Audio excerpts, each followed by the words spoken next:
Name's Norrie, to all and sundry on board. If Her Majesty can call me Dixie, so can everybody else.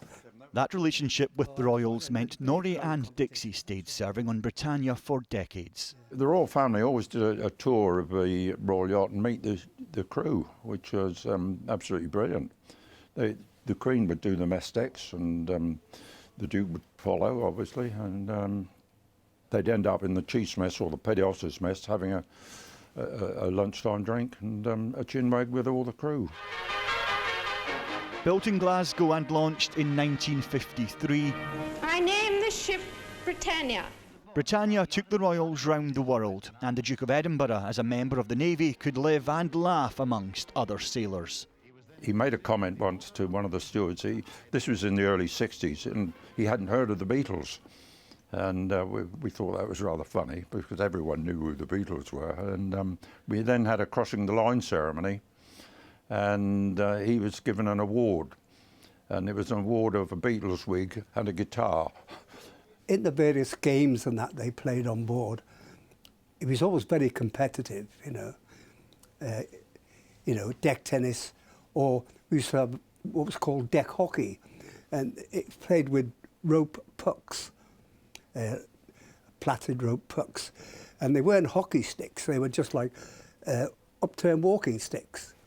And there's many a bruised shin, and I remember at one time the Duke of Edinburgh had a private secretary called Jim Orr, O-R-R, and he was a big man, ex-Rhodesian police. And I remember a deck hockey match, and the Duke screaming, "Get stuck in, Jim!" And woe betide any young sub-lieutenant who was umpiring and disallowed a goal scored by the Duke of Edinburgh's team. It was very brave. But close quarters sometimes meant the fun yachtsmen had on deck wasn't always appreciated below it. Yeah.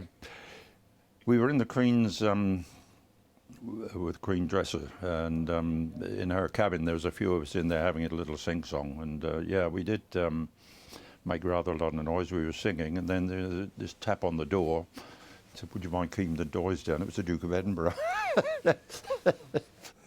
I think I was in the middle of a quick step with the late Peggy Hoth, who was the ladies, Her Majesty the Queen's dresser.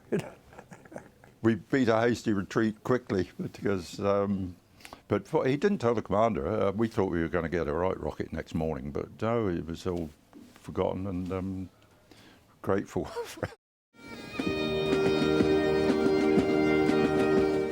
In 1997, after travelling 1 million miles around the world, Britannia was decommissioned in a moving ceremony.